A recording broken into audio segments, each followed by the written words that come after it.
Reborn in the 80s, my wife was curled up on the Kong covered in wounds. I slapped myself hard a few times. Satisfied now? Satisfied? Then get the hell out. A woman's hand shoved hard against my chest, and I fell flat on my back. My head buzzed, and I snapped my eyes open. I propped myself up and sat up, stunned by what I saw.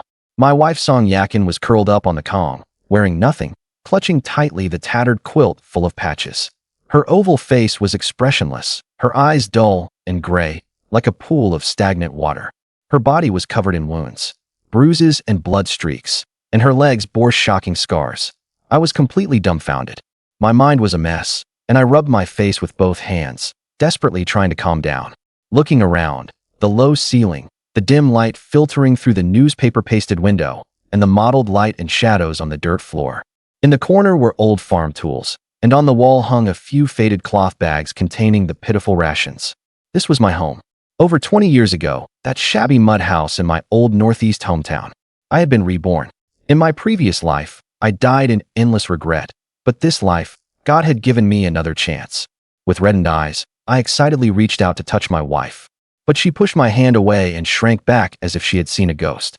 Get your dirty hands off me. Get out. You've hit me and slept with me, so now let me bring our daughter back for a couple of days. Those words stabbed into my heart like a knife. I remembered. In my past life, I was a beast. I favored sons over daughters, resented her for giving birth to a girl, and called our daughter a money-losing proposition. From then on, I did no work, stayed home drinking all day, and took out all my frustration about not having a son on her. My father-in-law used connections and gifts to get me a job at a farm, but I was fired after 3 days. I came home and continued to laze around, drinking and gambling with my bad friends, losing everything we had. When I lost money, I came back and beat my wife and scolded my daughter. My daughter was only 5, and I forced her to be sent back to her maternal grandparents' home, so I saw her only a few times a year. When my wife missed the child, she would secretly go back for a look, not even daring to stay overnight for fear I would cause trouble. I stole grain from my father-in-law's house, and when drunk, I even got into a fight with him. I was a beast.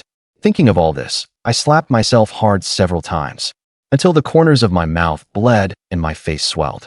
Song Yakin only gave me a cold glance, her eyes full of sarcasm. She had seen this act too many times. Every time I lost money gambling and drank, I came back and turned into a demon, hitting her, cursing her, and tormenting her in perverse ways. She had long become a walking corpse. If not for her young daughter and her parents being threatened by me, she would have jumped into an ice hole long ago to find release. She once mentioned divorce, and I cornered her and her daughter with a butcher knife. If you dare to die, I'll send your parents down too, and then sell the child. Those words completely sealed her fate. Since then, she had no hope left. I'm sorry. Wife, I'm not human, it's all my fault. From now on, I'll never drink or gamble again. Let's live well, bring our daughter back, and I swear I'll make sure you and our daughter live a good life, never suffering any grievance again. After saying that, I turned over and got off the Kong, picked up the few pounds of grain left in the house, put on my dogskin hat and tattered cotton coat, tucked my neck in, and pushed the door open to leave. Song Yakin watched me leave, then slowly put on her floral cotton jacket, her eyes full of despair. Judging by the look, he was going to take the winter grain to exchange for money to gamble again. She planned to take advantage of my absence to go to her parents' home and bring their daughter back for the night, then send her back before dawn. Thinking of this, she wiped her tears in grievance and peered out the window, hoping I would go far away soon. But the more she feared, the more it happened. She saw me stop suddenly in the yard, and her heart leaped to her throat. What if this bastard changed his mind and came back to torment her? You can't trust a single word from a gambler. She scrambled to her feet, ran to the outer room, grabbed a kitchen knife, and hid behind the door with her eyes tightly shut. She was desperate. She couldn't go on living like this. If he dared to come back and keep ruining her life, she would fight him to the death. But I didn't go back. I stood in the yard for a while, getting used to the rebirth, then headed toward the west end of the village. In this northeast winter, at over 30 degrees below zero, the wind cut into my face like a knife, and the back of my head felt like wind was drilling through. I borrowed a fish trap, then ran home while my wife was away and rummaged through the hunting gear my father had left behind. My father was an old hunter, and I had grown up learning from him, so making a few snares and traps was no problem. I bent the wire in my hands, quickly making a slingshot and a bird trap, my hands red from the cold, but I didn't stop. I knew how deep the sins of my past life were. My parents were utterly disappointed in me, cut ties with me, and stopped all contact. My wife and daughter were tormented by me until they were barely human. Since God had given me a chance to start over, I had to live like a proper person. The first priority was to solve the food problem at home. Half an hour later, I arrived at the barren mountain behind the village. Looking out, everything was white, covered in thick snow. I took a deep breath of cold air, which pierced my lungs like ice shards, and my mind cleared completely. The bag of grain I carried was the last bit of food my wife had brought back from her parents' home. In the past, I would have used it for gambling. But today, this grain was bait. I scattered sorghum around the traces left by pheasants and sparrows, carefully covering the traps with branches and snow. These days, sparrows were overrunning, and in winter they were slow and stupid, making it the perfect time to catch them. After setting up, I found a frozen creek, picked up a pickaxe, and chipped at the ice. Being young was great. I had endless energy. In about 10 minutes, I broke open an ice hole, sank the net into it, and tied the rope to a bush branch. Then I went into the woods, walked around, and climbed up an old poplar tree. There was a bird's nest at the top, and I reached in and felt something round and cold. I pulled it out and saw 7 or 8 pinecone eggs. In the dead of winter, these were the only things still laying eggs. I'd boil them for my daughter tonight to nourish her. I stuffed the eggs into the pocket of my tattered cotton coat, then wandered back to the traps, but there was no movement yet. Probably had to wait until night. So I went to the river to check the fish trap. When I pulled it out of the water, water splashed everywhere, and I grinned. 2 wild crucian carp as big as my palm, and a small handful of lively river shrimp. The carp had many bones but tender meat, perfect for soup. I poured the fish and shrimp into the iron mug I carried, sealed the lid, tied it with rope, and hung it at my waist as I headed home. Song Yakin had brought their daughter back from her parents' home. The little girl was 4 or 5, with big eyes like black grapes, innocent and cute. But as soon as she entered the house, she was nervous. "Mom, where's Dad? Why isn't he here?" "Don't worry about him. Sleep with Mom tonight, and I'll take you back to Grandma's in the morning." Song Yakin put her daughter on the Kong, her heart aching. It was their own home, but her daughter acted like a guest, not even daring to get on the Kong casually. In her daughter's heart, Grandma's house was home, and this place was Dad's territory, where she couldn't stay overnight without his permission. The daughter hadn't been back for nearly half a year, sent away at the start of winter, and Song Yakin had been running back and forth. She didn't dare bring her daughter back. If Chun Lu found out, at best he'd curse her out, at worst she'd get no peace all night, and if the daughter cried, it would be even worse, he'd curse until dawn. Song Yakin looked around the room, but found nothing to eat. She remembered that the last of the grain had been carried off by her husband. Her parents' grain was also running low, and with her daughter staying there was an extra mouth to feed. Sometimes when she was too hungry to bear it, she'd go back to her parents for a bite. Over time, her parents' life got poorer and poorer. The little grain she saved was all for the 2 of them. "Nyonya, be good and stay home.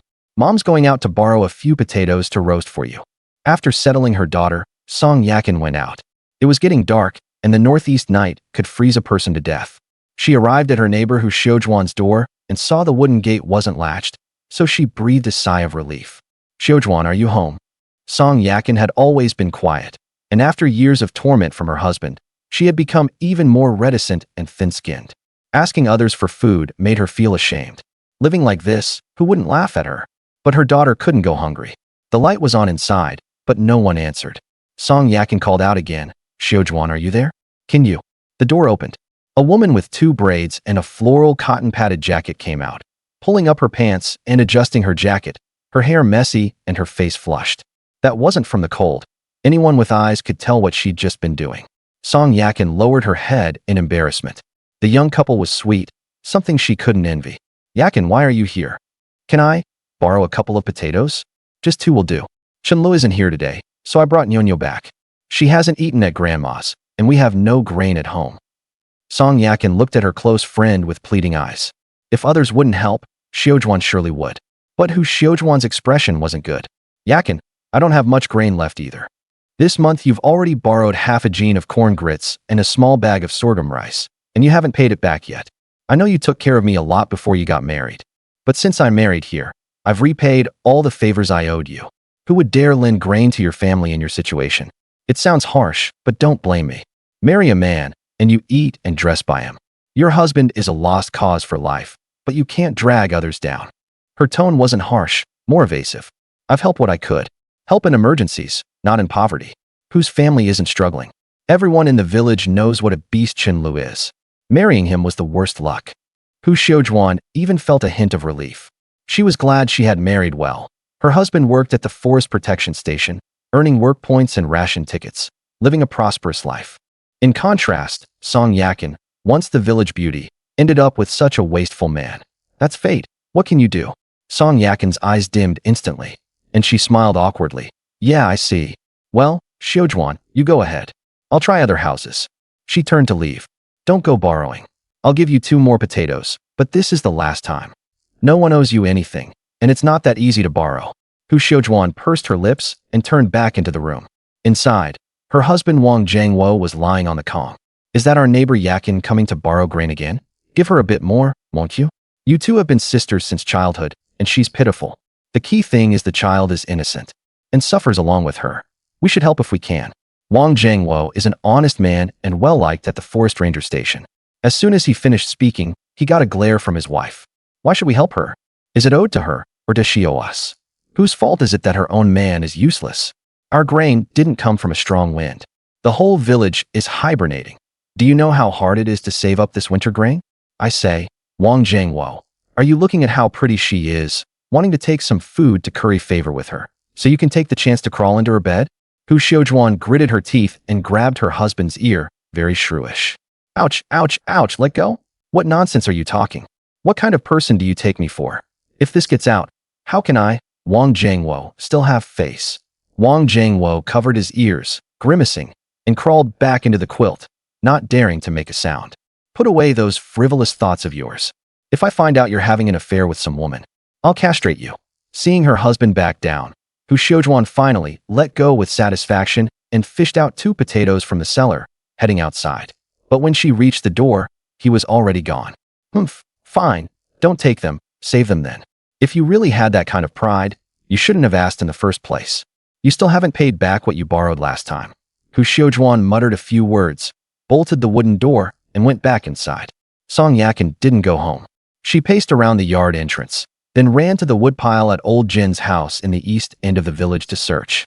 The top was covered with snow, so she brushed it off with her hands, which were frozen red and stiff like carrots.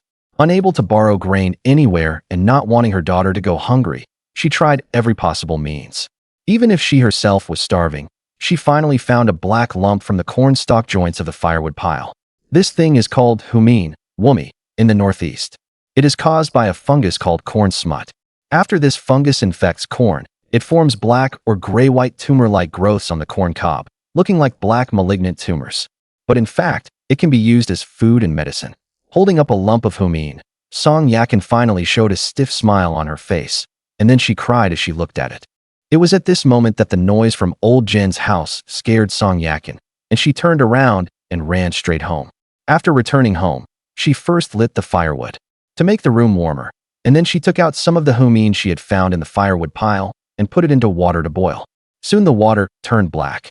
She put the rest into a shabby red rooster bowl, and then sent the whole bowl of dry and watery food into the room, placing it on the table. The well-behaved Nyonyo, seeing the steaming food, thought her mother had brought up corn porridge, because before, at her grandmother's house, she had always been drinking this kind of coarse grain porridge.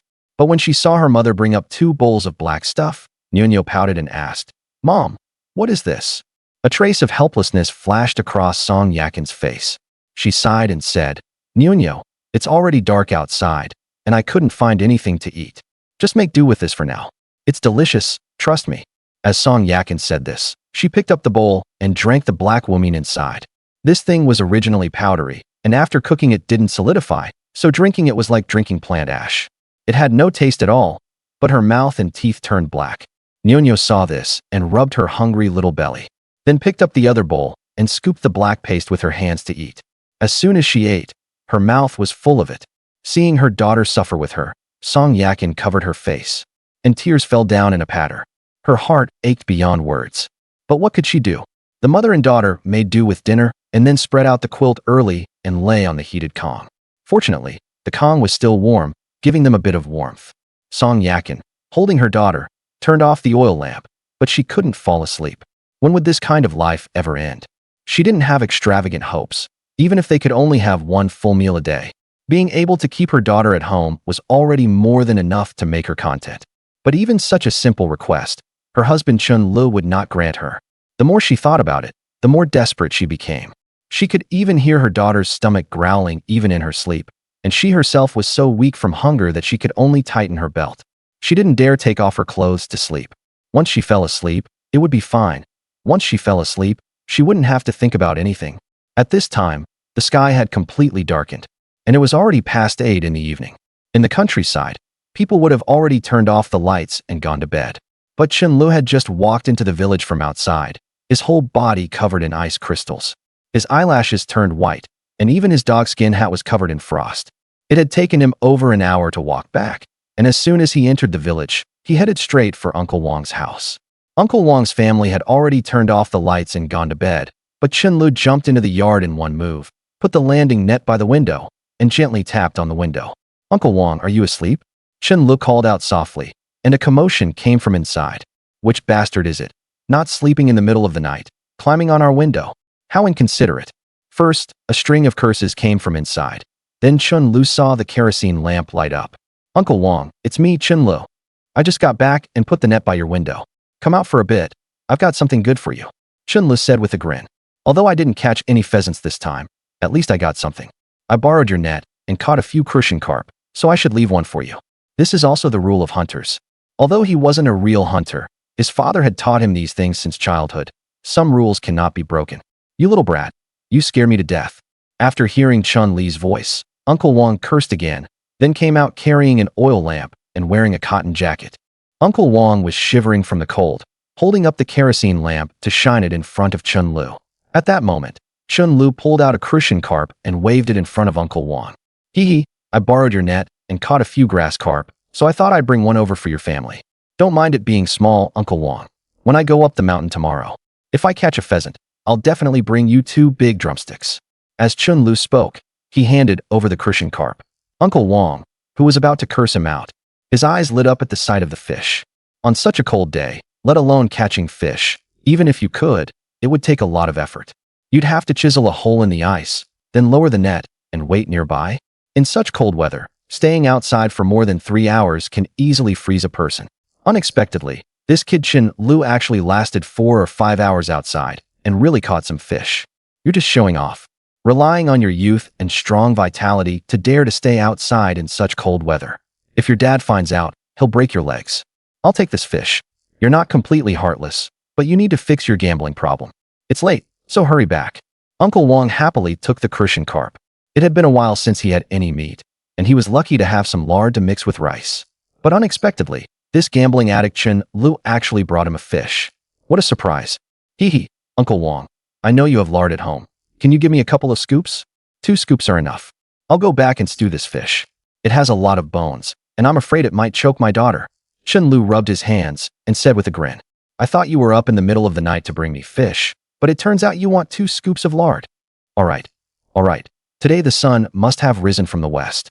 You actually thought of your daughter. Isn't she staying with your mother-in-law?" Uncle Wang said that, but still turned and went inside, and after a moment came out with a small bottle of white lard. Today, the child's mother, Yakin, went to her parents' house to pick up the child. "I was thinking of improving their meals a bit. I've done too many wrongs in the past, and I've let them down. I just want to make it up to them. Thank you, Uncle Wang. I'll be going now." Chun-Lu happily took the small bottle of lard. Although it wasn't much, it was enough for 2 meals. "Hurry back, don't mess around. It's the middle of the night, and only you could get away with this. If it were anyone else, I'd have lost my temper long ago." Uncle Wang waved his hand impatiently, turned, and went inside, closing the door tightly. Chun-Lu also jumped over the wall and left, holding the lard, walking quickly toward home under the moonlight. Song Yakin, who had just fallen asleep, suddenly heard the sound of someone pulling at the door, and she was so scared that she sat up with a start, grabbing their daughter Nyonyo, who had also woken up, and held her tightly, trembling all over. Who is it?" Song Yakin's voice was trembling, clearly very frightened. Who wouldn't be scared if someone pulled at the door in the middle of the night? It was just the 2 of them at home. If some shameless person from the village came to cause trouble or take advantage, she wouldn't know what to do. "Wife, it's me, open the door. I'm freezing to death." Chun-Lu outside hurriedly called out. Upon hearing that it was Chun-Lu who had returned, Song Yakin became even more frightened, like a startled bird, and hid by the wall on the edge of the Kong, holding their daughter. Mom, why don't you send me back to Grandma's house? Will he hit me? Little Nyonyo also knew that the unfamiliar father had returned and was scared, burrowing into her mother's arms, looking up with a pitiful expression and asking, it's okay. Mom is here, I won't let him hit you. Song Yakin held her daughter and didn't intend to go out to open the door.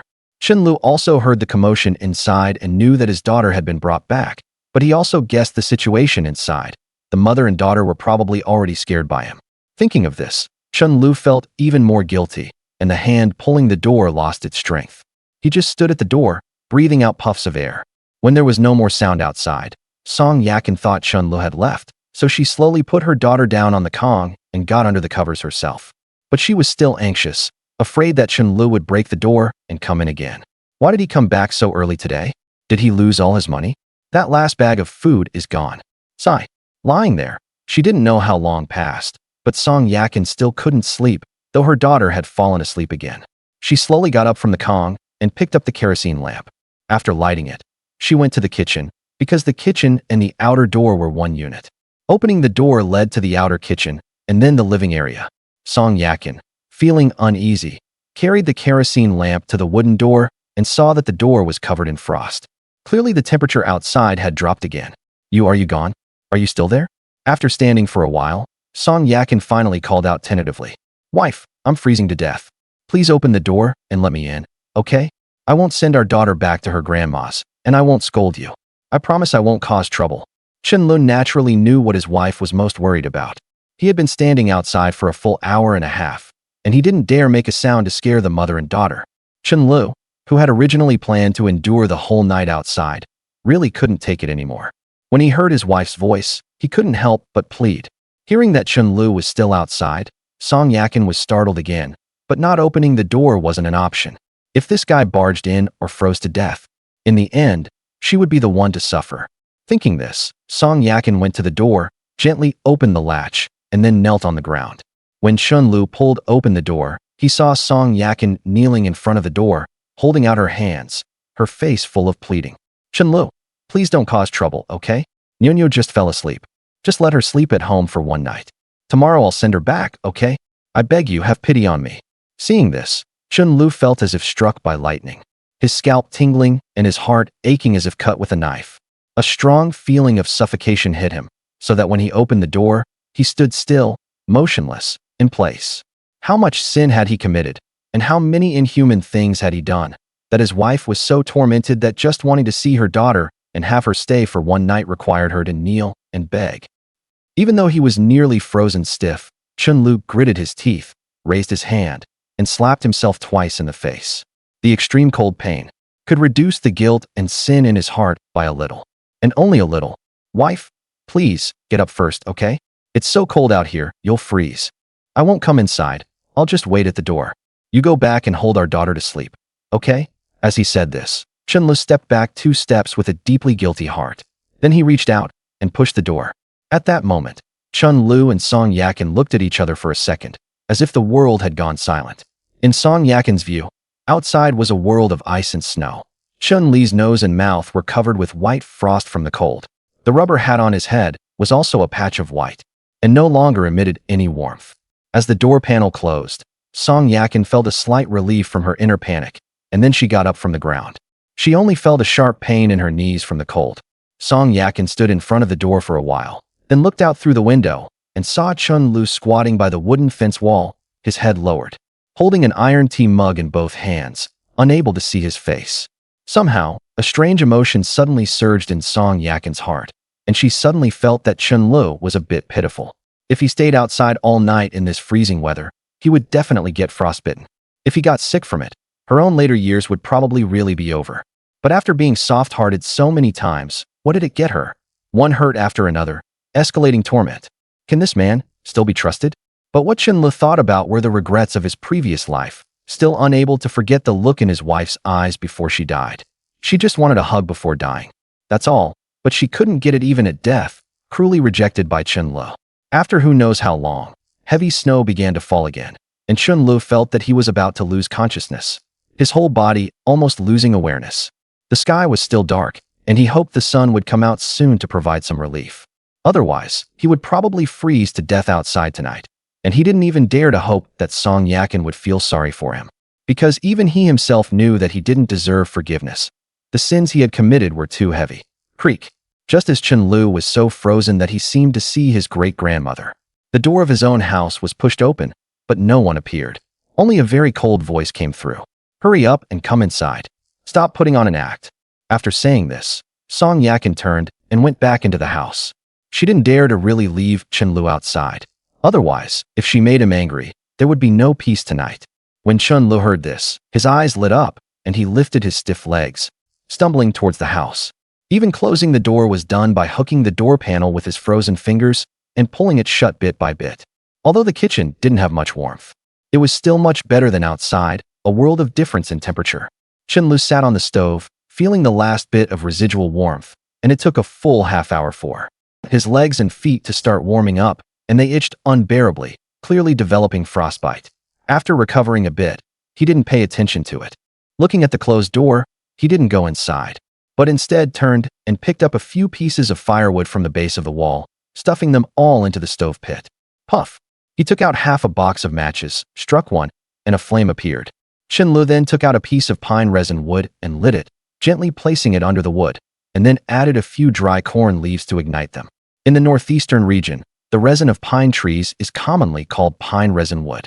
Pine resin wood is a substance formed when a pine tree dies, and the resin inside it undergoes a long process of natural aging and corrosion, intermingling with the woody parts. It is different from amber, which is a fossil formed from the resin of ancient coniferous plants through geological ages. So when burned, it lasts longer and is not easily extinguished, making it the best material for starting a fire. Chen Lu carefully ignited the wood, and the flames in the stove pit gradually grew vigorous. When he turned to open the pot lid, he almost bumped into a bowl nearby. When he picked up the bowl and examined it closely, he found the inside was a black mess. Bringing it to his nose, the familiar yet strange smell made his eyes widen. It was black corn smut, a kind of spore powder substance that grows in corn in the Northeast. People occasionally use it to stave off hunger, but it can't really fill the stomach. Even in this era of scarce supplies, it's something even pigs wouldn't eat. Yet, Chun Li's heart was instantly flooded with despair and guilt, as if a sharp knife were mercilessly stirring in his chest. He knelt on the ground, covering his mouth, tears silently streaming down his cheeks, and a painful whimper came from his throat. He kept cursing himself in his heart. Incompetent, a beast. There was no food left in the house, and his wife and daughter could only eat this kind of thing at night. All because of him, his gambling had lost all the family savings. They had borrowed from all the neighbors they could, and even their reputation had become terrible because of his actions. No one was willing to lend them money or food anymore. His wife not only had to bear the hardships of life, but also endure the pointing fingers from outsiders, unable to even have a full meal. As a man, he felt extremely failed and self-reproachful. However, even though his heart was full of guilt, Chen Lu still held back his emotions and began to prepare the little food he had. The pine sparrow eggs he had hunted from outside, a fish in the tea mug, and a handful of small river shrimp. These were all he had managed to get today. He gently took them out, thawed them, and carefully put them into the pot. The lard he had borrowed from Uncle Old Zhang was also poured into the hot pot, his movements gentle, afraid of waking his wife and daughter sleeping in the room. As the lard gradually heated in the pot, Chen Lu put the washed river shrimp and crucian carp into the pot to fry. Although there were few seasonings at home, just these simple ingredients, after being cooked in hot oil, already began to emit an enticing aroma. It was a scent mixed with fish and shrimp, and in this scarce era, in this remote northeastern village, such meaty dishes were a rare delicacy. He found the salt jar, poured out the last bit of salt into the pot, and then added the pine sparrow eggs, added water, and covered the pot. Chen Lu sat in front of the stove pit, quietly watching the flames lick the bottom of the pot, feeling the faint warmth. The aroma from the pot gradually filled the entire kitchen, contrasting sharply with the previous coldness. At this time, in the room, Song Yakin was not asleep, because she was afraid that the recovered Chen Lu would hit her and drive her daughter out. So she couldn't help but tightly hug her sleeping daughter Nyonyo, her heart full of anxiety. Sounds kept coming from the kitchen, and every time she thought about it, Song Yakin's heart would pound. She was afraid that the next second the door would be suddenly yanked open, and that demon husband would rush in and start making a scene. What is he doing? Could he really have frozen to death? Why hasn't he come in yet? How could he listen to her? In the past, when something like this happened, after being locked outside and frozen for so long, the first thing he would do after recovering was torment and beat her. It's been a while. Why hasn't he come in yet? It is often the fear of the unknown that makes one feel uneasy. The more Chen-Lu remained silent and unresponsive, the more anxious and panicked Song Yakin became. But fortunately, dawn was approaching. Then she would send her daughter back to her mother's house, so Chen-Lu wouldn't cause any more trouble. It was just a pity that when her daughter missed her, she couldn't be by her side. Mom. Suddenly, her daughter Nyunyo in her arms opened her eyes. At this time, the sky outside was already showing the first light of dawn. Song Yakin saw her daughter looking at her with curiosity. It's not dawn yet. Sleep a little longer. Only when she sees her daughter can Song Yakin's wounded heart be healed. This is also the only hope and obsession that keeps her alive. Mom, do you smell something delicious? Take a whiff.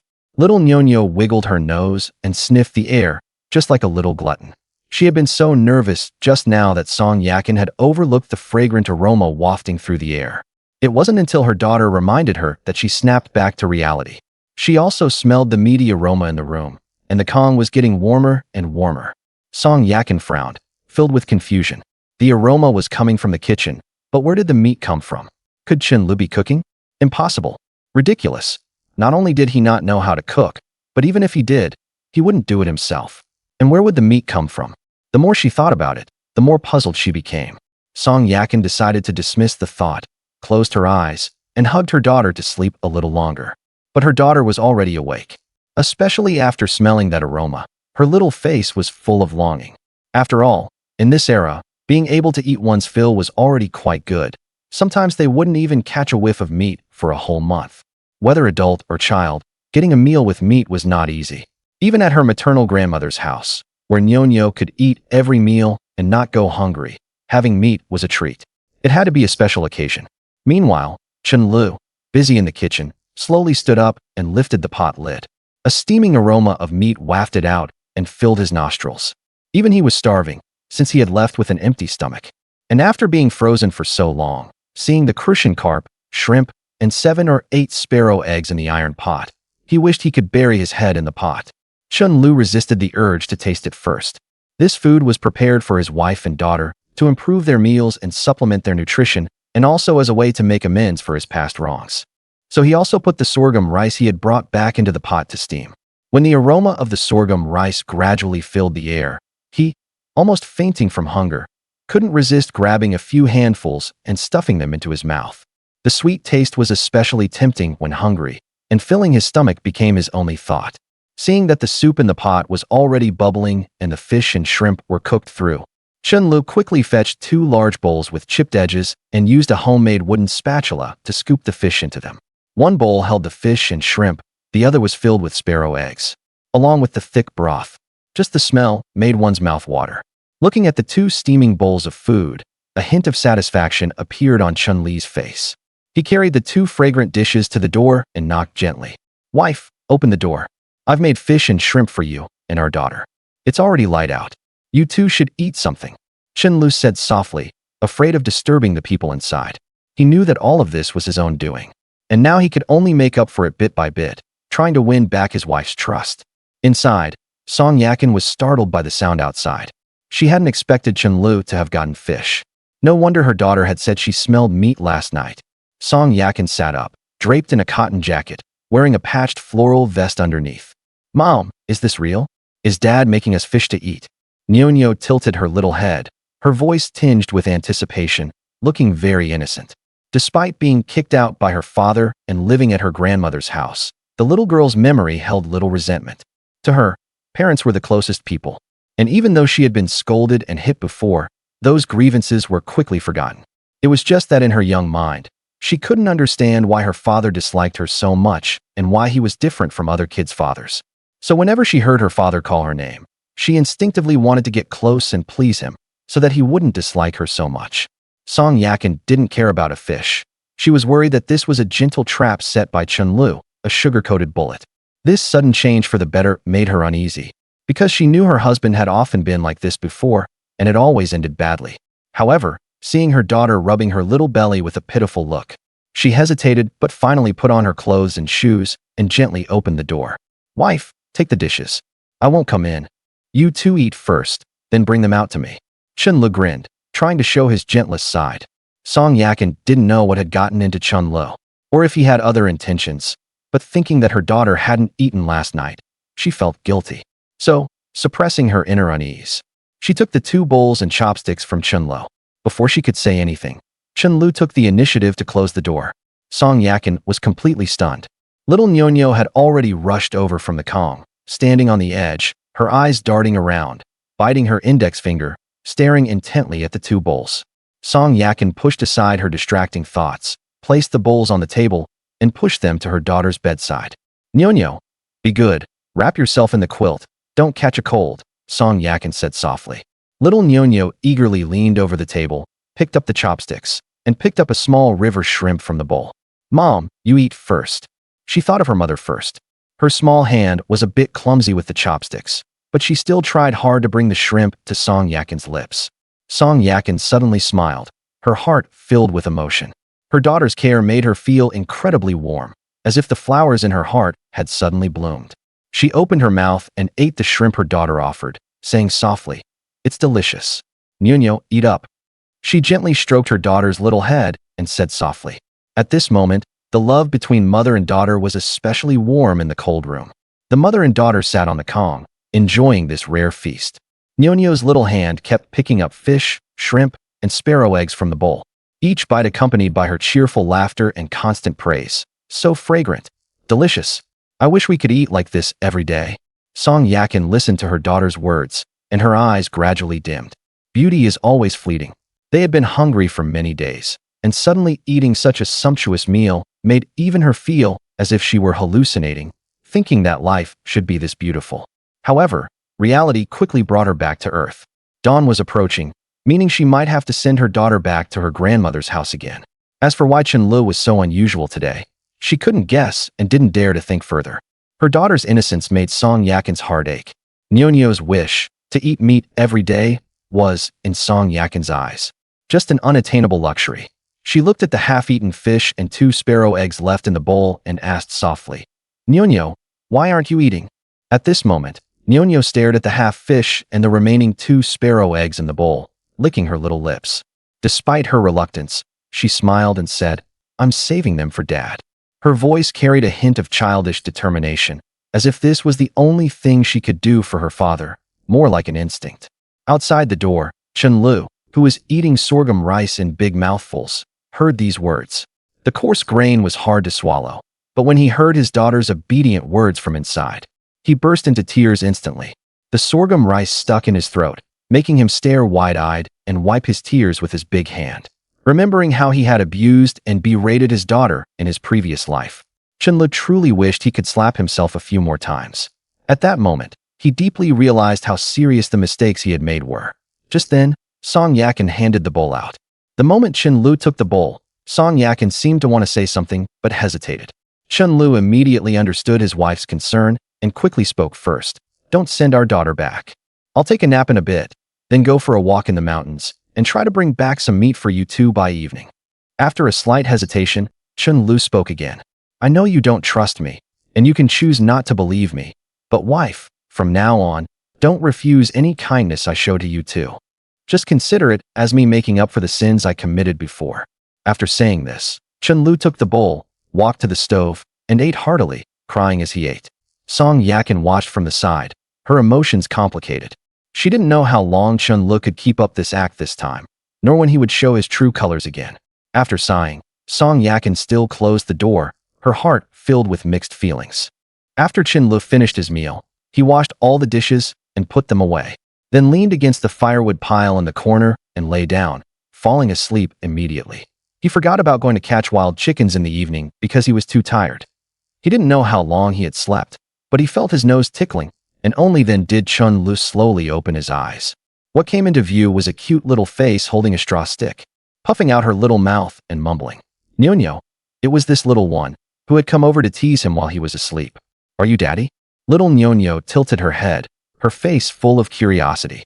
Because the father in her memory had become blurry, She only felt that Chun-Li looked somewhat familiar, so she instinctively wanted to get close. Of course I'm Daddy. Did you miss Daddy? Was the fish delicious last night? Seeing his daughter again, and as a child, Chun-Li's heart nearly melted, especially when he thought of his previous life, when he was wealthy and had great assets. But his daughter had cut off all ties with him. They had no contact and she hated him deeply. It was because she lacked fatherly love as a child, and because her mother suffered all her life, fell seriously ill, and eventually died of depression. This also made Nyonyo lose the person who loved her most in the world. Whenever he thought of this, Chun-Li's heart felt like it was being pricked by needles, recalling how he had rushed to the hospital in a panic in his previous life, but didn't even get to see Yakin one last time. This was his lifelong regret, yet he vaguely remembered his daughter's resentful gaze. Chun-Li couldn't control his emotions, wiped the tears from the corners of his eyes, and reached out to hug his daughter. But at that moment, Song Yakin, who had gone out to the toilet while Chun-Li was asleep, pushed the door open and came back. When she saw Chun-Li reaching out towards their daughter, she was terrified and rushed over in a few steps, picking up Nyonyo before he could. Didn't Mom tell you not to come out? Why are you so disobedient? Come back inside with me. Song Yakin hurriedly carried her daughter into the room, her heart pounding. If she had been a step later, she couldn't bear to imagine what would have happened next. Chun-Li was already inhuman and beyond redemption. Even if he suddenly changed his ways and was a little kinder to her and their daughter, Song Yakin knew all too well that it was only temporary. Before long, even within 3 days, he would show his true colors. Most importantly, Chun-Li had a record, once, when he was losing badly in gambling. He even tried to sell his daughter to an old couple with no children. When Song Yakin learned of this, she knelt on the ground begging bitterly, crying and wailing, but was beaten and rolled on the ground in utter misery. In the end, she borrowed money from her parents' home to pay off the gambling debt and brought her daughter back. Since then, Song Yakin didn't dare let her daughter be alone with Chun-Li. That was also one of the reasons she sent her daughter to live with her parents. Chun-Li, with his hands still frozen in midair, watched as Song Yakin took their daughter into the room as if guarding against a kidnapper. Only then did he remember the wicked things he had done in his previous life, and no wonder his wife had been wary of him. Seeing that it was getting late, Chun-Li knew that staying at home, the mother and daughter would also feel uneasy, so he slowly stood up from the firewood pile. He first went to the door and knocked gently. Inside the room, Song Yakin, who was dressing Nyonyo, wiped her tears, her heart full of reluctance. I know. I'll send Nyonyo back now. No need to rush me. Song Yakin gathered her courage and shouted boldly outside. Even if she got beaten, she had to say it. It was her own daughter, yet she had to send her to her parents' home to raise. What kind of father does that? They were his own flesh and blood.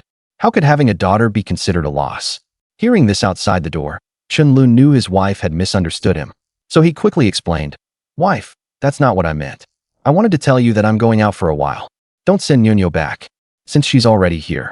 Don't worry, I'll go out and find some food, and I promise you two won't go hungry. After leaving these words, Chun-Li sighed, and in the end, he didn't push open the door to say this face to face. Instead, he pushed open the outer door and left the house, feeling the icy breath of the snowy weather rushing at him. And his hazy consciousness from just waking up gradually cleared. Meanwhile, Song Yakin, who was still dressing Nyonyo inside the room, suddenly stopped moving, thinking she had misheard. Mom, that man who looks like Daddy said I can stay at home and don't have to go back to Grandma's house. Can I sleep with you tonight? Nyonyo looked at her mother with expectant eyes and asked. At this moment, Song Yakin's heart began to waver. How could she bear to send her daughter back? It was all because Chun-Li had forced her to. But just now, Chun-Li had given her hope by agreeing to let their daughter stay. However, thinking about it, this man was moody and unpredictable, and he had gone out again. He might have gone off to drink or gamble somewhere. If he lost, he would surely be in a bad mood and come back drunk. Then, seeing his daughter at home, his temper would flare up and he would probably turn the house upside down. How could he remember what he said when he was sober? So thinking of this, Song Yakin's heart felt like it was being pricked by needles, and she wiped her tears in grievance. Nyonyo, be good, go to Grandma's house first, and Mom will come pick you up in a couple of days. Hearing her mother's words, the expectation on Nyonyo's face instantly turned to disappointment. Still, she reluctantly reached out her little hands to hug her mother's neck, and the mother and daughter sat on the Kong and cried. Meanwhile, outside, Chun-Li blew on his hands, thinking that today he must catch a wild chicken no matter what, to improve the diet for his wife and daughter. With the memories of his previous life, Although he wasn't as skilled a hunter as his father with rich experience, he was still much better than an ordinary person. But right now he didn't have a suitable weapon. If only he could get a hunting rifle. But given his current reputation, although he knew several families in the village had hunting rifles, he couldn't borrow one at all, unless he traded something. But he was so poor he couldn't even afford food, so what could he trade? Fortunately, he had made some traps and snares, and after a night, there should be some results. Today, he would also catch some fish and check the bird nests on the old mountain, so they definitely wouldn't go hungry. But Chunlu still wanted to do something big. With his ability to foresee, he could easily find the traces of those pheasants. At the thought of this, Chun-Li's heart began to stir. He came to Uncle Wang's door again. Since it was already dawn, the door was not locked, so he pushed it open and walked in. Then he went straight inside. The fire in the kitchen was still burning. There was hot water sitting in the pot. Clearly he had arrived just in time for Uncle Wang's family breakfast. Uncle Wang was at home. Chun-Lu pushed open the door and walked in, and saw Uncle Wang sitting sideways on the edge of the kong, eating. He was holding a black, rough cornbread in his hand, drinking wild vegetable soup, and in the soup there was also the crucian carp that Chun-Lu had caught yesterday. An old woman wrapped in a red headscarf was eating with relish, smacking her lips. When she saw Chun-Lu, Uncle Wang grinned and smiled. He patted the edge of the kong with his hand and said, "You little rascal, coming so early. Are you trying to freeload a meal? Come sit and have a bite. Just the fish you brought last night. Your aunt used it to make broth this morning." At this time, Chun-Lu was also hungry.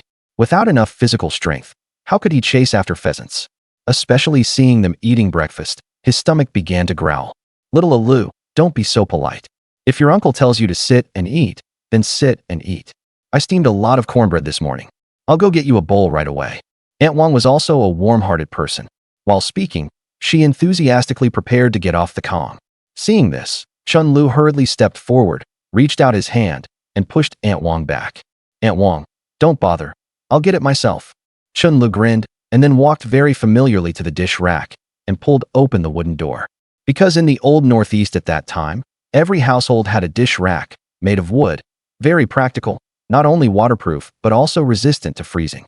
It just didn't look very elegant because there was no paint, and after long use it would turn black. But Chun-Lu didn't mind at all. He directly took out a big rooster bowl from it. He also grabbed a pair of wooden chopsticks and ran over. First, he took the cornbread handed over by Aunt Wang. Then he ladled himself a bowl of soup and ate heartily. Uncle Wang and Aunt Wang, watching from the side, couldn't stop laughing. "Little Alu, you're quite capable, just like your father. Your father was a famous mountain hunter in our 10 villages and 8 shops. With a shotgun in hand, he dared to fight a bear. The young men in the village went into the mountains several times and even made ice holes in the nearby reservoir, but they didn't catch a few fish. You brought back 2 by yourself? That's really good. Are you planning to go into the mountains today?" Uncle Wang had already eaten his fill.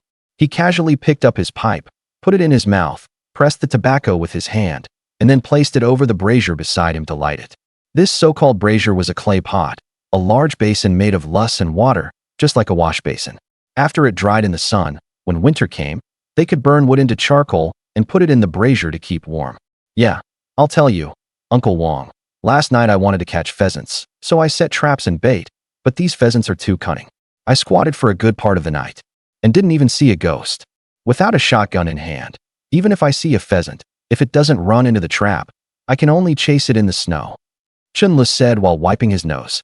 It was too cold outside, and once he ate something warm, his nose couldn't help but run. As he spoke, his eyes looked at Uncle Wang, because he knew that Uncle Wang's family must have a weapon, but they never showed it. There are a few families in our village that have shotguns. Shueju's family, Baoku's family, and Kaiying's family. But if you go to borrow one, you definitely won't be able to. By the way, I have a bow here. It's an old thing left by your aunt's mother, my mother-in-law, before she passed away. See if you can use it. It also comes with iron arrows." Uncle Wang suddenly remembered something, then put on his shoes and got off the kong, starting to rummage through boxes and cabinets. "That's a horn bow. My mother said that during the Republic era, my grandfather was a martial arts instructor, and he was best at horseback archery. That horn bow was left by my grandfather. By our generation, the family was all girls, and no one practiced martial arts. So I gave it to my sisters, but no one wanted it, so I brought it back." Hearing Aunt Wang say this, Chun-Lu also became interested, especially when he heard the words horn bow. A hint of surprise rose in his heart. This was a rare item, and at that moment, Found it, Uncle Wang said, while pulling out a cloth bundle from the bottom of the box, carefully opening it, revealing a delicate horn bow. The bow body was made of horn and wood, finely crafted. The bowstring was taut, looking very sturdy. Next to it was a bag of iron arrows, with sharp arrowheads and straight shafts. See, this bow is well maintained. Although it's old, it should still be usable. Uncle Wang handed it to Chen Lu, with a hint of expectation in his eyes. Chen Lu took the horn bow and examined it carefully. He gently pulled the bowstring, feeling its elasticity and power. A sense of respect surged in his heart. Chen Lu held the horn bow in his hand and weighed it lightly. It must weigh at least 20 pounds. The heavy weight made him realize that without enough strength, he couldn't draw this bow at all. He tried to pull the bowstring lightly, and sure enough, the strong elasticity almost made his arm shake. This horn bow was different from traditional bows and arrows. Chen Lu thought to himself, traditional self-bows are usually made from a single piece of wood. Although simple to make, their power and range are limited. The horn bow has greater draw weight, usually requiring 50 to 70 pounds of force to fully draw. Although he couldn't draw it to a full moon now, it didn't affect its use. With a longer range, due to the composite bow's better elasticity, it can store more energy. This makes the arrow's initial velocity faster and the range longer. This means that when hunting, Chen Lu could hit targets from a safer distance. He knew that in the future, most of his hunting would be with a bow, unless he could get a good gun. Otherwise, it was better to use this composite bow. Hunting can be divided into gun hunting and bow hunting. And of course, there is also the more wild and exciting knife hunting. In Chun Li's view, gun hunting is like fishing with a net, and bow hunting is like fishing with a rod. Both require skill, but undoubtedly the latter is more challenging. But he didn't have the leisure to challenge anything. He just wanted to improve his family's life this way, so that his wife and daughter could eat meat at every meal. He looked up at Uncle Wang and Aunt Wang, his eyes full of gratitude. "Thank you, Uncle Wang, Aunt Wang. This is really important to me," Chen Lu said sincerely. "When I'm done using it, I'll return it to you right away." Uncle Wang smiled and shook his head, patting Chen Lu on the shoulder and saying, "This thing in our house, it just collects dust in the box. Who knows when it might get eaten by bugs. Your father was a famous hunter in the early years, and you are his son. You've also learned his skills. This thing is just right for you. But you're too lazy. This half mountain of ours connects to the lesser Xing'an Mountains. Go further in, and there's everything. For us common folks, we live off the mountains and waters. But for you old hunters who go into the mountains, it's a mountain of gold and silver. If you're not diligent, no one can force you. Now that you've come to your senses, that's a good thing. Take this thing, consider it a gift." Hearing what Uncle Wang said, Chen Lu nodded heavily, with an indescribable feeling of gratitude in his heart. After eating his fill, he was about to pick up the dishes to wash them. Aunt Wang slapped him on the back of the hand. "You're a grown man. Why are you washing dishes? Go do what you need to do." Aunt Wang scolded with a smile, then got up to clean up the dishes. Aunt Wang slapped her hand. "You're a grown young man. Why are you washing dishes? Go do what you should be doing." Aunt Wang scolded with a smile, then got up to clear the dishes. Chen Lu grinned and didn't say much. He greeted Uncle Wang, borrowed another coil of hemp rope, and then carried his bow out the door. Now that he had such a lethal weapon in hand, even though he couldn't draw it to a full moon, as long as it wasn't a wild boar, ordinary pheasants or mountain hares and the like, this arrow would surely leave a bloody hole. Hunting wild boars was a bit more difficult, and it was hard to handle alone. There's a saying in the Northeast, which has always been passed down among hunters: the hardest prey to hunt are, first, wild boars, second, black bears, and third, tigers. The most formidable is the wild boar, followed by the black bear, and finally the tiger. He remembered his father saying that wild boars in pine forests were the most terrifying because they often rubbed against pine trees that secrete a sticky resin. After rolling on the ground and getting covered in dirt, it was like wearing armor, and even a gun might not penetrate it. At the moment, even if he encountered a wild boar, Chen Lu would definitely turn and run without hesitation. He couldn't act impulsively, having been reborn once. If he died before letting his wife and daughter enjoy a good life, that would truly be a rebirth of greatness, but a death of cowardice. After eating his fill, he had strength. Reborn into a young body, he felt incredibly strong, as if he had endless energy. Half an hour later, Chen Lu arrived at Half Mountain. First, he went to the place where he had set snares and traps yesterday. Then he saw that 2 bird traps indeed had something on them. 2 sparrows were frozen stiff. Clearly they had been caught last night, and the millet scattered on the snow showed signs of pecking. Chun Lu unhesitatingly took the two little creatures out of the traps, and then directly stuffed them into the basket on his back, grinning widely while breathing out hot air. Finally, he had some gains. Tonight, he could roast sparrows for his daughter. These things, after washing them, can be skewered on wooden sticks and placed directly into the stove pit to roast. Once the feathers are burned off, smear some farmhouse soybean paste, and the taste is absolutely delicious. Then he picked up the net and stuffed it into the ice hole he had made yesterday. After doing all this, he clapped his hands and prepared to go into the mountains again to climb trees and find some bird eggs. But just as he took a step, suddenly, a sharp pain shot through his brain, and then an image appeared in his mind. A black shadow was jumping around in the snow crust, and in the blink of an eye, it burrowed into the snow and disappeared. Chun Li's heart stirred. He abruptly turned around, looked around, and then started wandering nearby. Finally, he had come across something good. Soon, he found traces, exactly the same as the traces shown in the image in his mind. In the paddy field ridges, with a slight misstep, one could fall into a snow pit and take a long time to climb out. But Chun Lu walked step by step, only sinking to his knees, without stepping into a hole. He had already taken the composite horned bow from his back, and the arrow was already nocked, but not yet drawn. He didn't know how accurate he was now, but he had to try. After all, he had followed the old man into the mountains and gained some experience. He had seen the old man take down a black bear with his own eyes. Chun Li's heart was gradually getting excited. From the premonition he just had, he knew there was a mountain hare nearby. In the northeast, it's called a mountain jumper, which is a wild rabbit. Creek. Because of the extremely cold weather, the surface of some snow was frozen, and stepping on it made a creaking sound. So making noise while hunting could easily startle the prey, but Chun Lu didn't care. For small animals like mountain hares, you need to scare them. And once scared, they lose their composure and run and jump around wildly. Since he hadn't even seen a trace of the mountain hare, he had to lure it out first. After arriving nearby, Chun Lu squatted on the ground without moving, his eyes scanning around like radar. Then he packed snow into a ball and took a bite to replenish moisture, and then threw it randomly around. Hunting is all about patience. If you can't outlast the prey, you'll go home empty-handed. Fortunately, it didn't take long for his thrown snowball to have an effect. Chun Lu suddenly saw a small black dot flicker in the snow crust ahead. Then two ears appeared, followed by a furry head. It was that gray mountain hare. The moment it appeared, Chun Lu was extremely excited. Almost instinctively, he took down his bow and arrow, took a few steps closer, and then stopped. This distance was at least 10 meters away. He couldn't get any closer because the rabbit was about to flee. At that instant, he unhesitatingly nocked an arrow and drew the bow. In one fluid motion, drawing the horned bow into a half-moon shape. The next second, the arrow was released, but his aim was too poor, and it directly embedded into the snow crust beside the mountain hare. Immediately, the hare was startled and fled wildly, as if covering 100 meters in 3 leaps. The wild rabbit's agility was beyond his imagination. It left a series of rapid hopping tracks in the snow and was about to disappear down the slope. Chun Lu quickly chased after it, his eyes fixed on the rabbit, each step cautious, afraid of slipping and losing this opportunity. Then, one man and one rabbit chased each other across the snowy expanse. Chun Lu panted heavily, his breath visible, as he pursued relentlessly.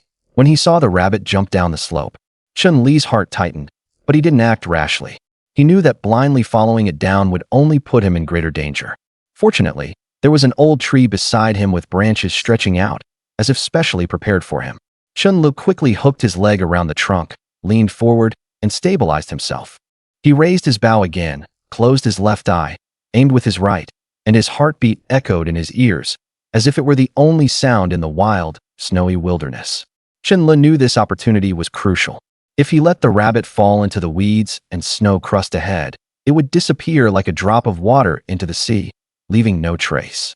With his precognitive ability, Chun Lu could foresee the rabbit's next move, but that also meant he only had one chance to shoot. The horn bow felt unusually heavy in his hands.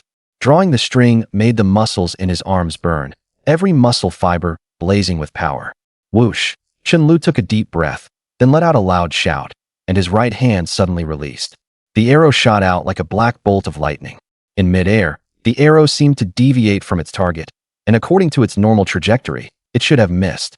However, at that very moment, a miracle happened. The rabbit suddenly bounced as it leaped over a small mound, and was pierced by the black arrow midair, then heavily embedded into the ground. It all happened in a flash. Chun Lu watched the scene, a smile of uncontrollable joy spreading across his face. Even though he had hit the rabbit, he knew that going downhill was easy, but going back up was hard. Retrieving the rabbit was not easy, because it meant he had to find a safe way back to the original path. However, the joy of this moment far outweighed the worry about the difficulty. He slowly climbed down from the tree, carefully bending over, and slowly made his way down the slope. Once on the ground, he walked toward the dead rabbit, his heart full of accomplishment. He grabbed the black arrow in one hand, and the rabbit, not yet completely dead, hung on the black arrow. He, such a big fat rabbit, whether roasted or stewed, would make his wife and daughter eat until their mouths were greasy. People in this era had no oil in their stomachs. Even a woman could eat 2 or 3 pounds of pork to feel full if she ate freely. Some left-behind women, when their husbands were away, would even trade favors with other men for a good meal. So the village often had many scandals, but there was no choice. In this era, you wouldn't starve, and it wasn't hard to eat your fill, as long as you were hard-working and capable. But to eat well and get a bit of grease, that's as hard as reaching the sky. Not to mention anything else, just this one wild rabbit could fetch half a wife. No exaggeration. Wu the cripple at the west end of the village traded half a sack of millet for a wife, even though she wasn't much to look at. But she was sound in all 4 limbs, could work in the fields, and even gave Wu a bouncing baby boy, so their life was thriving. Thinking about that, Chun Lu really wanted to slap himself. He had played a perfectly good hand terribly. With his looks, he was a well-known handsome lad in the nearby villages. He was strong and sturdy, a good worker, and had married a beautiful and dignified wife like Song Yakin, yet he didn't know how to cherish her. Look at Wu the cripple. His wife was so ugly. She was considered 3rd or 4th class in the village, yet he treated her like a treasure. Every day he hobbled around after her like a dog, stumbling and staggering. He was afraid that if he wasn't careful, his wife would go looking for scraps with other men, getting involved in some affair or something. Chun Lu took a deep breath. Seeing that it was getting late, he decided to hurry back, then deal with the rabbit, and he still had to give 2 rabbit legs to Uncle Wong. That was the rule for hunters. If you borrow someone's bow, after you make a kill, you have to share the meat with them. If you hide it and don't share, it makes you seem distant. If people find out later and talk behind your back, over time the whole village will have a bad opinion of your family. Then borrowing things or asking for help will become difficult. Chun Li's hand tightly gripped the arrow with the rabbit, his heart full of eagerness to return home. However, just as he was about to climb back up the slope to the original path, a scene suddenly flashed in his mind. On the slope not far to the right, something seemed to be hidden. This wasn't just simple intuition, but a feedback from a precognitive ability he couldn't explain. Although he didn't know what it was, his intuition told him it must be something good. After hesitating for a moment, Chun Lu decided to take the risk. He hung the rabbit on the hemp rope at his waist, then carefully moved toward the slope on the right. Every step was extremely difficult. The smooth snow and loose rocks made his steps heavy and dangerous. Several times he almost lost his balance, and if he hadn't grabbed a nearby tree trunk or bush in time, he would have rolled down. He knew that in this desolate forest, if he got injured, especially if he broke a leg, the consequences would be unimaginable. He would most likely freeze to death right here. But fortunately, after some effort, he finally climbed up that bare slope. Sweat soaked his clothes, and his breathing became rapid, panting heavily. But he didn't care about that. His eyes quickly swept over the ground, and soon locked onto the target. A small area covered with black dead leaves. Where the sun shone the most, the snow had melted, revealing muddy ground, and it was emitting warm steam, looking slightly different from the surrounding environment. Without overthinking, Chun Lu immediately started digging. As the soil was gradually scraped away, a strangely shaped object slowly revealed itself. When the last layer of soil was removed, Chun Li's eyes widened. It was a ginseng root. Although it wasn't large, upon closer inspection, as his hand gently brushed over the surface, the fine texture of the skin seemed to tell the story of years under his fingertips. He carefully examined every detail of this ginseng. The rhizome head was long and twisted, the rootlets were thick and evenly distributed, and the fine roots were slender and tough, almost covering the entire main root. All these characteristics indicated that this was an old mountain ginseng at least 20 or 30 years old. People said that this Bangkong mountain was a treasure land, with hot springs flowing beneath. And in winter, even in the coldest months, the spring water was warm. The places where it flowed were also warm. And the spot where he dug the ginseng was emitting steam, and the soil was wet, not frozen. Maybe there really was hot spring water underground. Hee hee, what a treasure. Chen Lu muttered to himself, his heart wild with joy.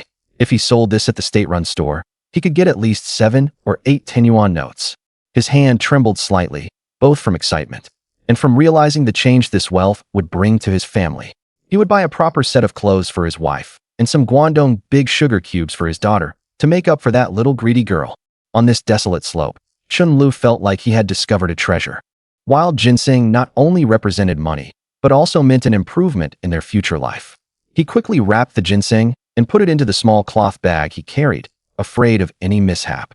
Chen Li's heart was filled with surprise and gratitude. This unexpected discovery not only solved the immediate difficulties, but might also change his and his family's life. He carefully wrapped the ginseng and put it into the small cloth bag he carried. By now, it was getting late. Chen Lu didn't delay any longer. With his rich harvest, he quickened his pace toward home. On the way back, passing the spot where he had set his snares, there were still no pheasants caught, which puzzled Chen Lu. Could it be that the pheasants were also hibernating? He had gone up the mountain once, spent most of the day, and by the time Chen Lu reached his doorstep, the sun in the west was about to set, red, as if on fire. The so-called setting sun of the northern frontier describes the scene formed when the sun sets in the winter in the northeast. When Chen Lu came back, he hid the rabbit he had caught in his bosom, wearing a tattered, bulky cotton coat outside. When he greeted villagers, he didn't dare make any big movements, afraid of exposing the rabbit's tail. He had no choice but to do this, because according to the hunting rules his late father had told him, when you return to the village with your catch and meet people, even if they just greet you, you have to share a piece of meat with them. This rule came from the experience of old hunters. In these deep mountains and remote forests, hunters do this dangerous work, and who knows when they might have bad luck and get injured or something. If you haven't built a good reputation in the village, people passing by won't save you if they see you in trouble. But if you're usually well-liked and have more meat than you can eat, you give some to each household. After all, there are quite a few people going up the mountain to chop wood, and you never know when that goodwill might come in handy. As the saying goes, in these deep mountains and old forests, in this godforsaken place, transportation is extremely inconvenient, especially in these wild mountains and forests. If someone dies here, no one would even know. Dead is dead. In this era, people were simple and honest, but also tough, especially those who were secretly malicious and scheming. They could really do such dastardly things as stabbing someone in the back. But right now, Chen Lu couldn't even take care of himself. His wife and daughter were still hungry, so how could he share the meat? When their family could eat meat freely, or when he caught big game or brought in a big haul, then he would share with others to build goodwill. The door of his house wasn't locked. Just as Chen Lu put his hand on the wooden door, he heard the sound of crunching snow behind him. He turned around and saw Song Yakin walking toward him, wiping her tears with her sleeve. "Wife, where have you been?" Seeing that Song Yakin was crying, Chen Lu was startled and walked up to her with concern, asking. But Song Yakin gave him a disdainful look, completely ignoring him, pushed open the wooden door, and walked into the house. Chen Lu quickly followed, and once inside, he casually threw the rabbit and 2 sparrows on the ground. The enamel mug also contained 3 or 4 crucian carp, which he placed on the stove, and then walked into the room. Song Yakin sat cross-legged on the Kong with her back to Chen Lu, staring out the window, lost in thought, looking utterly wronged. Chen Lu stood behind her, scanning the room with his eyes, and only then noticed that his daughter Nyonyo was not there. "Wife, where's Nyonyo? Didn't I say I'd come back and improve our meal?" Chen Lu quickly asked.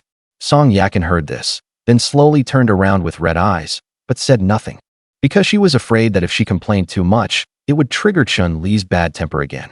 She had already sent the daughter back. If she got beaten again, wouldn't that be a wasted beating? "Say something, my dear, my ancestor. Could it be you've sent Nyonyo back to her maternal home?" Chen Lu asked with wide eyes, because he was anxious, and his loud voice came out. It startled Song Yakin, and her eyes blinked, thinking Chen Lu was starting to lose his temper again.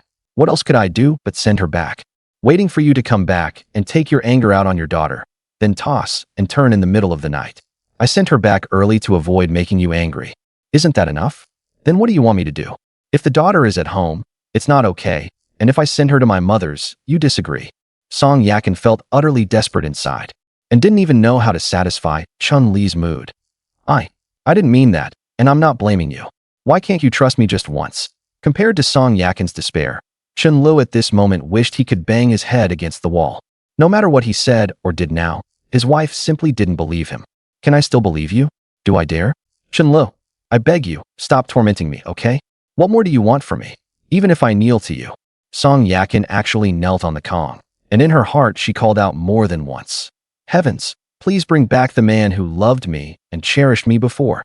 More often than not, she thought Chen-Lu was possessed and really wanted to find a shaman to perform an exorcism. How could he have become like this?